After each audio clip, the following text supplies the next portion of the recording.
ইসরায়েলকে নতুন করে $26 বিলিয়ন সহায়তা দিচ্ছে বাইডেন প্রশাসন। ইসরায়েলকে যে টাকাটা দেওয়া হয়েছে, টাকাটা থেকে আমার কাছে যেটা অনেক বেশি আপত্তিজনক মনে হয় যে এটাও আবার একটা বিনা শর্তে টাকা। কোনো দেশকে টাকা বা অস্ত্র সাহায্য করি, সেইটা যাতে কোনো আপনার মানে কোনো হত্যাযজ্ঞে ব্যবহৃত না হতে পারে, এই জন্য লিহির একটা অলরেডি একটা আপনার আমাদের আছে পলিসি। ইসরায়েলকে নতুন করে $26 বিলিয়ন সহায়তা দিচ্ছে বাইডেন প্রশাসন, এটি একটি খবর আছে। আবার বার্নি স্যান্ডার্স একটা মন্তব্য করেছেন, সেটি নিয়েও আমরা আপনাদের একটু দৃষ্টি আকর্ষণ করতে চাই। পাশাপাশি বিক্ষোভ করছে বিভিন্ন জায়গায় শিক্ষার্থীরা, বিশেষ করে তারা প্রতিবাদ করছে। প্রফেসর মেহনাজ মোমেন, আপনি কি বলবেন? যে ইসরায়েলকে যে টাকাটা দেওয়া হয়েছে, টাকাটা থেকে আমার কাছে যেটা অনেক বেশি আপত্তিজনক মনে হয় যে এটাও আবার একটা বিনা শর্তে টাকা। তো আমেরিকার কিন্তু নিজেরই আমাদের পলিসি আছে যে আমরা যখন কোনো দেশকে টাকা বা অস্ত্র সাহায্য করি, সেইটা যাতে কোনো আপনার মানে কোনো হত্যাযজ্ঞে ব্যবহৃত না হতে পারে, এই জন্য লিহির একটা অলরেডি একটা আপনার আমাদের আছে পলিসি। কিন্তু আমরা বারবার নিজেদের পলিসিকে আমরা মানে সেটাকে আমরা মানছি না। এবং এখানেও যে টাকাটা দেওয়া হয়েছে, এই টাকাটা দেওয়ার সাথে সাথেই আপনার ওই যে রাফাতে আক্রমণ, সেটা মোটামুটি গ্রিন লাইট করা হয়েছে। কাজে আমরা খুব ভালো করেই জানি এই টাকাটা কিভাবে ব্যবহৃত হবে। তো এটা খুবই খুবই দুঃখজনক। কিন্তু এটার পাশাপাশি একটা জিনিস বলবো, আমাদের ল মেকাররা, আমাদের পলিসি মেকাররা, আমাদের ইলেক্টেড অফিসিয়ালরা দুঃখজনকভাবে তারা ভোটারদের কথা শুনে না। তারা খালি মানে এখানে ডোনার এবং লবি, তারা যেই দাবি করে সেই দাবি তারা পূরণ করছে। যেমন এই প্যাকের কথা বলতে পারি। কিন্তু এর পাশাপাশি আমরা যদিও আমেরিকাকে আমরা অনেক আমেরিকার ডেমোক্রেসি নিয়ে অনেক গর্ববোধ করি, কিন্তু এর পাশাপাশি আমরা দেখছি যে আসলে কিন্তু ডেমোক্রেটিক ভ্যালু অনেক মানুষ সেইগুলো ধারণ করেছে এবং সেই প্রতিবাদ নিয়ে তারা রাস্তায় আসছে। শুধু যে আমরা প্রতিবাদ মিছিল দেখছি তা না, সবচেয়ে এখন আপনি যে উদাহরণগুলো দিলেন, আপনি নিউ ইয়র্কে কলম্বিয়া, নিউ ইয়র্ক ইউনিভার্সিটিতে আমরা দেখছি যে স্টুডেন্টরা তারা যে দাবিটা করেছে, দাবিটা কিন্তু প্রথম দাবিটা যেটা, সেটা কিন্তু খুবই যুক্তিযুক্ত দাবি, ডাইভেস্টমেন্ট। তারা বলছে এটা আমাদের ইউনিভার্সিটি এবং আমাদের ইউনিভার্সিটির টাকা কোথায় বিনিয়োগ করতে হবে সেটা আমাদের ভয়েস থাকা উচিত। এবং তারা বলছে যে ইসরায়েলের যে সমস্ত কোম্পানি ইসরায়েলের হত্যাযজ্ঞে সহায়তা করে সেই সব জায়গায় কোনোভাবে এই টাকা বিনিয়োগ করা যাবে না। হ্যাঁ, এবং এইটা ডাইভেস্টমেন্টের একটা হিস্ট্রি আছে। আমরা সাউথ আফ্রিকার যখন অ্যাপার্থাইড ছিল তখন আমরা দেখেছি যে এইভাবে করেই আপনার ক্যাম্পাস থেকে অনেক বড় ডাইভেস্টমেন্টের প্রতিবাদ এসছে এবং সেটা কিন্তু সাউথ আফ্রিকাকে অনেকটা বিশ্বর মানে অন্যান্য দেশের থেকে আপনার আলাদা করে দিয়েছিল। হ্যাঁ, কিন্তু এখানে আমরা দেখছি আরেকটা, সেখানে আপনার যেভাবে আপনার তখন ওই পলিটিক্স, যদিও আমেরিকা সাউথ আফ্রিকাকে সমর্থন করেছে এবং এখন আমেরিকা নেলসন ম্যান্ডেলাকে নিয়ে এত কথা বলে, কিন্তু নেলসন ম্যান্ডেলা অনেকদিন পর্যন্ত আমেরিকার টেররিস্ট লিস্টে ছিলেন। কিন্তু এখন আমরা দেখছি যেখানে যেমন কলম্বিয়ার কথা বলতে পারি, ওখানের একটা অনেক বড় ডোনার, উনি বলছেন যদি এই ধরনের প্রতিবাদ চলতে থাকে, ডাইভেস্টমেন্ট যদি কলম্বিয়া করে, তাহলে উনি যে টাকা ডোনেট করেন কলম্বিয়াতে উনি সেটা আর করবেন না। কাজে ইউনিভার্সিটি একটা অনেক একটা কি বলবো মানে একটা জাতাকলের মধ্যে আছে। কিন্তু তার থেকেও বড় কথা, তারা এটাকে যেভাবে অ্যাড্রেস করেছে, তারা যে স্টুডেন্টদের আপনার ফ্রিডম অফ স্পিচ সেটা কেড়ে নিতে চেয়েছে। এবং এখন দেখা যাচ্ছে আজকে প্রায় 7 দিন না 8ম দিন আপনার কলম্বিয়াতে স্টুডেন্টরা ক্যাম্প করে আপনার ওই লাইব্রেরির সামনে কোয়াডে আছে এবং রিসেন্টলি ফ্যাকাল্টিও কিন্তু তাদেরকে জয়েন করেছে।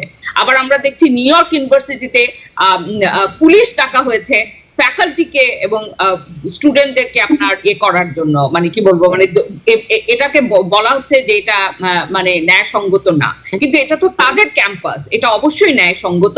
এবং আরো আমরা দেখছি যে অনেক স্টুডেন্টকে আপনার করা হয়েছে, কি বলে ওটাকে মানে বেসিকলি তারা আর কলম্বিয়াতে যেতে পারবে না। হ্যাঁ, এরকম অনেক আমরা দেখছি। তখন এটা খুব ডিপেন্ড করছে। তারপর আমরা দেখেছি ইউনিভার্সিটি অফ সাদার্ন ক্যালিফোর্নিয়া, সেখানে একটা মুসলিম মেয়ে ভ্যালেডিক্টোরিয়ান হয়েছে, কিন্তু সে কি বলবে না বলবে সেটা জানার আগে এই আশঙ্কা করে সে প্যালেস্টাইনের পক্ষে কিছু বলতে পারে, এই আশঙ্কা করেই তার ওটা বাতিল করে দেওয়া হয়েছে, তার ভ্যালেডিক্টোরিয়ান স্পিচ।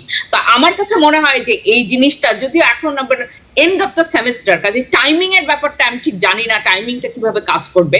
কিন্তু আমি লাইভ স্ট্রিম কতগুলো দেখছিলাম কলম্বিয়ার, আর স্টুডেন্টরা কিন্তু তাদের অনেক ইন্টারনাল রেগুলেশন আছে, যদিও এটাকে বলা হচ্ছে যে তারা অ্যান্টিসেমিটিক, কিন্তু এখানে আমরা দেখছি অনেক জুইশ স্টুডেন্ট।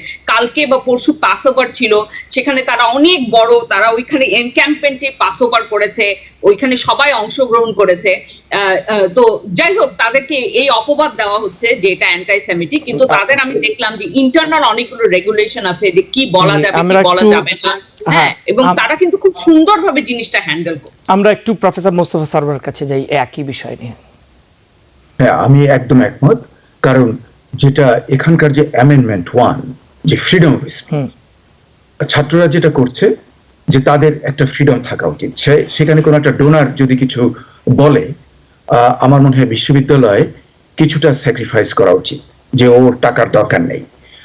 এটা আমরা দেখেছি যে মেহনাজ মোরেন যেটা উল্লেখ করেছেন যে সাউথ আফ্রিকার সময় যখন আন্দোলন চলছিল, তখন কিন্তু ডোনাররা এ ধরনের কোনো থ্রেট করেনি আমার জানা মতে। কারণ আমার খেয়াল আছে যে MIT is one of the university যে প্রথম এটা করেছিল, এবং সত্যিকার তখন ওই ইনভেস্টমেন্টটাকে উইথড্র করা হয়েছিল, এবং অন্যান্য বিশ্ববিদ্যালয় ফলো করেছে। কিন্তু এবারে ব্যাপারটা অন্যরকম। ওই যে আইপ্যাক এর কথা বললেন উনি, হ্যাঁ, আমি ওনার সঙ্গে একমত যে এরা দারুণভাবে প্রভাবান্বিত করার চেষ্টা করছে। কিন্তু অ্যাট দ্য সেম টাইম যে আমি তার সঙ্গে একমত যে আমরা দেখলাম যে ওই ছাত্ররা যারা ওখানে প্রতিবাদ করছে, তার মধ্যে কিন্তু জুয়েশ ছাত্রের সংখ্যা একটা বিরাট অংশ। They are also participating into this. কাজে এই যে আন্দোলন হচ্ছে, এটাকে অ্যান্টি সেমিটিক বলে এটাকে উড়িয়ে দেওয়া কিংবা একে স্তব্ধ করে দেওয়া, সেটা আমি মনে করি যে ঠিক কাজ নয়।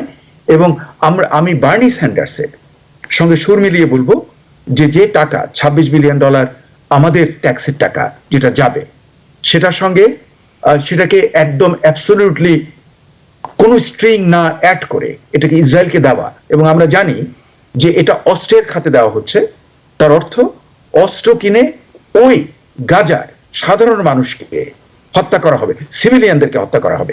কারণ ইসরায়েলই বলছে যে তারা এখন পর্যন্ত হামাসকে তেমন একটা কিছু করতে পারেনি।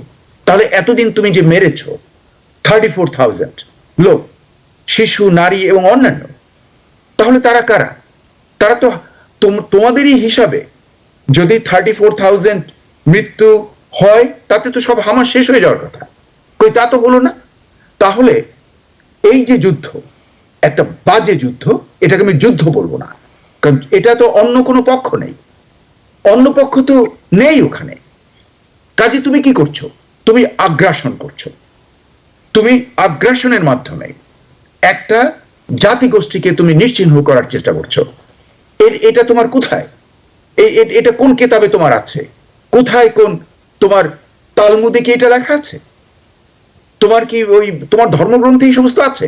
তোমার দক্ষিণপন্থী বদমাইশ আমি বলবো যে দলগুলো নেতানিয়াহুর সঙ্গে কোয়ালিশনে আছে, গাবার একটা নাম, মানে আমি ওদের গোবর বলি, মানে ওই যে গরুর গোবর। এই গরুর গোবররা কি করছে? যে তারা যে দক্ষিণপন্থীরা যুদ্ধে যাবে না, আর সেজন্য অন্যরা সবাই যাবে, কিন্তু দে ওয়ান্ট ওয়ার। চিন্তা করে দেখুন যে ভাওতাবাজি এবং হিপোক্রেসি কাকে বলে। যে দক্ষিণপন্থীরা যে কনস্ক্রিপ্ট করছে, তাতে তারা নেতানিয়াহুকে ধমক দিচ্ছে যে তারা তার গভর্নমেন্টকে ফেলে দেবে, তারা যাবে না, কিন্তু দে ওয়ান্ট দ্য ওয়ার। তাহলে কারা? অন্য জুইসরা ওখানে গিয়ে যুদ্ধ করবে। এই সমস্ত ভণ্ড। আপনাকে ধন্যবাদ জানাচ্ছি। আমরা Because people sneeze. Because not everyone washes their hands. Because kids touch a lot of things. Set a date to get your flu and COVID shots and RSV if eligible. Because if you're wondering, should I get my flu and COVID shots? Think about other people. Learn more at nj.gov/health/vaccines. New York থেকে সম্প্রচারিত TVN 24 television বিশ্বজুড়ে বাঙালির কণ্ঠস্বর।